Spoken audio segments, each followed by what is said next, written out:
মার্কিন ট্রেজারি সম্প্রতি $1 একটি বিশেষ কয়েনের খসড়া নকশা প্রকাশ করেছে। যুক্তরাষ্ট্রের স্বাধীনতার 250তম বার্ষিকী উদযাপনের অংশ হিসেবে প্রেসিডেন্ট ডোনাল্ড ট্রাম্পকে সম্মান জানাতে এই বিশেষ $1 কয়েনের নকশা প্রকাশ। নকশার সামনের দিকে ট্রাম্পের ছবি দেখা যায়, যার উপরে লেখা লিবার্টি এবং নিচে 1776 থেকে 2026 খ্রিস্টাব্দ।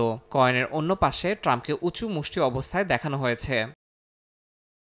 মার্কিন ট্রেজারার ব্র্যান্ডন বিচের সামাজিক যোগাযোগ মাধ্যম এক্সে প্রকাশিত পোস্টের মাধ্যমে প্রথমবার খসড়া নকশার ছবি শেয়ার করা হয়। পরে ট্রেজারি অফিসও এটি আনুষ্ঠানিকভাবে প্রকাশ করে। কয়েনের ছবিটি তুলেছিলেন এপির সাংবাদিক ইভান ভুচি, যা 2024 সালের জুলাইয়ে ট্রাম্পের উপর হামলার পর তোলা হয়।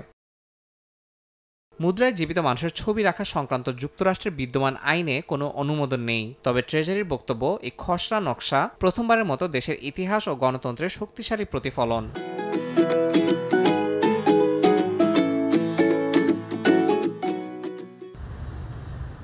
ট্রেজারির এক মুখপাত্র জানিয়েছেন, শাটডাউন থাকা সত্ত্বেও ট্রাম্পের নেতৃত্বে দেশ 250তম বার্ষিকীতে আগের তুলনায় আরও শক্তিশালী ও সমৃদ্ধ অবস্থায় পৌঁছেছে। চূড়ান্ত নকশা এখনও নির্বাচিত হয়নি, তবে এরই মধ্যে প্রকাশিত নকশা আলোচনার কেন্দ্রবিন্দুতে পরিণত হয়েছে। ইয়াসিন মোহাম্মদ জিসান, সময় সংবাদ।